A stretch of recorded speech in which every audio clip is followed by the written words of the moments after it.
வணக்கம். G3 செய்திகளோடு இணைந்திருப்பது மதிவதனன். திருப்பத்தூர் தொகுதியில் அமைச்சர் பெரிய கருப்பனுக்கு கழக நிர்வாகிகள், தொண்டர்கள் உற்சாக வரவேற்பு அளித்தனர்.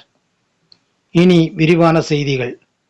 சிவகங்கை மாவட்டம் திருப்பத்தூர் சட்டமன்ற தொகுதியில் 5வது முறையாக மீண்டும் போட்டியிடும் கூட்டுறவுத்துறை அமைச்சர் KR பெரிய கருப்பனுக்கு திமுக தலைமை கழகத்தின் சார்பில் மீண்டும் வாய்ப்பு அளிக்கப்பட்டுள்ளது. தனது சொந்த தொகுதிக்கு வருகை தந்த பெரிய கருப்பனுக்கு ஊர் எல்லையிலிருந்து கழக நிர்வாகிகளும், தொண்டர்களும், கூட்டணி கட்சிகளும் பொன்னாடை போர்த்தியும் பூங்கொத்து கொடுத்தும் வழிநெடுகிலும் உற்சாகமாக வரவேற்பு அளித்தனர்.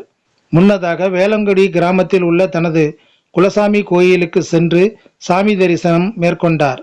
அதைத் தொடர்ந்து அமைச்சர் பெரிய கருப்பன் சுதந்திர போராட்ட தியாகிகளான மருது சகோதரர்கள் தூக்கிலிடப்பட்ட நினைவு தூண்கள் மற்றும் அண்ணா சிலைக்கு மாலை அணிவித்து மரியாதை செலுத்தினார்.